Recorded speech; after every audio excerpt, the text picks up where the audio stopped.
Linear equation in one variable से 2026 में आने वाले इंपॉर्टेंट क्वेश्चन।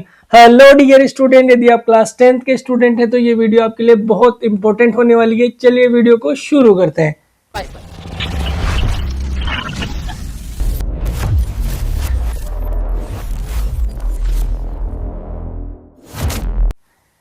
तो लीनियर इक्वेशन का जो वेटेज है वो आपका 4 मार्क्स का रहने वाला है। आपको इसमें 3 टाइप के क्वेश्चन देखने को मिल सकते हैं।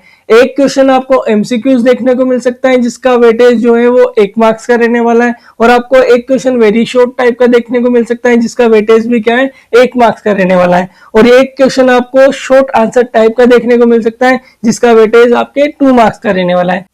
एग्जाम में आपको किस टाइप के क्वेश्चन देखने को मिलेंगे, चलिए देखते हैं। तो आपको एग्जाम के क्वेश्चन देखने से पहले मैं आपको थोड़ा सा बेसिक इंफॉर्मेशन बता देता हूं कि लीनियर इक्वेशन आपकी किस तरीके की होती है और किस तरीके के आपको रिलेशन इसमें देखने को मिल सकते हैं। तो आपके पास यहाँ पर 2 लीनियर इक्वेशंस गिवन है जिसमें x के कोफिशिएंट है a1 और a2 और y के कोफिशिएंट है आपके पास b1 और b2, और यहाँ पर c1 c2 आपके किसका काम कर रहा है, कांस्टेंट टर्म का। अब इनके जो रेशियोज होते हैं और रेशियोज से आपको पता चलता है कि आपकी इक्वेशन जो है वो पैरेलल है या कोइंसाइड है या आपकी इंटरसेक्टिंग है। तो चलिए देखते हैं कि किस तरीके से आप लाइन के बीच में रिलेशन फाइंड कर सकते हैं। यदि आपका जो रेशियो है वो यदि नॉट इक्वल है, a1 और a2 का रेशियो b1 और b2 के इक्वल नहीं है, तो आपकी जो लाइन होती है वो इंटरसेक्टिंग लाइन होती है। यदि आपका रेशियो तीनों ही इक्वल है, a1 a2 b1 b2 और c1 c2, तो आपकी वो लाइन होती है कॉन्साइड लाइन, ठीक है। और यदि आपका आगे का रेशियो तो इक्वल है लेकिन पीछे का रेशियो इक्वल नहीं है, तो उन लाइन को बोलते हैं आप पैरेलल लाइन। अब आपको पता होना चाहिए कि किसके नंबर ऑफ सॉल्यूशन कितने होते हैं। यदि आप इंटरसेक्टिंग लाइन की बात करते हैं तो नंबर ऑफ सॉल्यूशन आपके पास यूनिक होते हैं या एग्जैक्टली 1 होते हैं। बात करें पैरेलल लाइन की तो आपके पास इसके नंबर ऑफ सॉल्यूशन जो होते हैं इसके 9 सॉल्यूशन होते हैं। अब बात करें कोइंसाइड लाइन की तो आपके पास इसमें number of solution infinite number of solution होते हैं। अब आपकी कंसिस्टेंसी के बारे में भी बात कर लेते हैं। यदि आपका रेशियो तीनों ही इक्वल है तो कंसिस्टेंट होगा, और तीनों ही नॉट इक्वल है तो भी कंसिस्टेंट होगा। लेकिन आपका आगे का पार्ट यदि इक्वल है और पीछे का इक्वल नहीं है तो वो अनकंसिस्टेंट की काउंटिंग में चला जाता है, ठीक है। अब ग्राफ के थ्रू हम देखते हैं कि कौन सी लाइनें आपकी इंटरसेक्टिंग होती है। तो आपके पास यदि दोनों लाइनें किसी पॉइंट पर कट कर रही है तो वो आपकी इंटरसेक्टिंग होगी, और दोनों लाइन एकदम सीधा एक दूसरे के पैरेलल चल रही है तो वो दोनों क्या होगी, पैरेलल। और दोनों लाइनें एक दूसरे के ऊपर हैं तो उसे बोलते हैं अपन कोइंसाइड, ठीक है। अब आपको किस टाइप के क्वेश्चन देखने को मिल सकते हैं, चलिए वीडियो में आगे देखते हैं। आपके पास क्वेश्चन हो सकता है कि यदि आपको 2 लीनियर इक्वेशन गिवन है और आपको इंटरसेक्टिंग लाइन के बारे में कुछ बोला गया है, तो आपको पता है कि इंटरसेक्टिंग लाइन का रिलेशन क्या होता है। उसके थ्रू आप इन दोनों लाइन को रिप्रेजेंट करके बता सकते हैं कि किस तरीके से आप इन लाइन को इंटरसेक्टिंग प्रूफ करेंगे। आप इस एग्जांपल को भी ट्राई कर सकते हैं।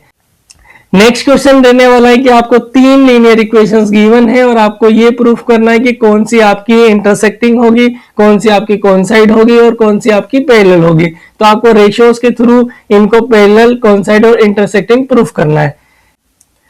नेक्स्ट क्वेश्चन देने वाला है फाइंड द वैल्यू ऑफ के। अब किस तरीके से आप इन क्वेश्चन को करेंगे, तो आपके पास 2 लीनियर इक्वेशन गिवन होगी जहां पर भी आपको के की वैल्यू फाइंड करनी होगी। उसके बाद आपको एक छोटा सा पॉइंट गिवन होगा कि या तो उनके सॉल्यूशन क्या होंगे, यूनिक, या क्या दे रखा होगा, इंटरसेक्टिंग लाइन। तो आपको जो रेशियोज पता है कि a1 upon a2 not equal to b1 upon b2, तो इन इक्वेशन के कोफिशिएंट को यदि आप कंपेयर करेंगे तो आप यहां से किसकी वैल्यू निकाल सकते हैं, k की वैल्यू निकाल सकते हैं।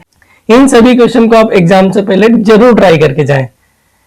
नेक्स्ट क्वेश्चन देने वाला है जो कि मेजर क्वेश्चन है आपका, कि आपके पास लीनियर इक्वेशंस गिवन होगी और आपको उसको एलिमिनेशन मेथड या सब्स्टिट्यूशन मेथड से x और y की वैल्यू फाइंड करनी होगी। 2026 100 आउट ऑफ 100 के लिए हम एक सीरीज स्टार्ट किए हैं जिसका ये एपिसोड 3rd है। यदि जिसने एपिसोड 1st और 2nd नहीं देखा है, लिंक डिस्क्रिप्शन बॉक्स में है, जाकर देख सकते हैं।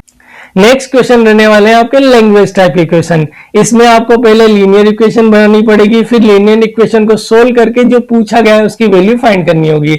यदि आपको कोई क्वेश्चन नहीं आता है तो कमेंट बॉक्स में आप सॉल्यूशन टाइप कर दे, मैं इसकी फुल सॉल्यूशन की वीडियो भी आपके लिए लेकर आऊंगा। आपका लास्ट जो क्वेश्चन रहने वाला है वो थोड़ा अलग है कि आपको 2 इक्वेशन गिवन है और m की वैल्यू निकालनी है और m के लिए भी एक रिलेशन दे रखा है। तो इस टाइप के क्वेश्चन को करने के लिए आपको पहले एलिमिनेशन मेथड से यहाँ पर x और y की वैल्यू निकालनी है और लास्ट वाले इस इक्वेशन में पुट करके आप किसकी वैल्यू निकाल सकते हैं, m की वैल्यू। वीडियो पसंद आई तो वीडियो को लाइक करें, चैनल को सब्सक्राइब करें।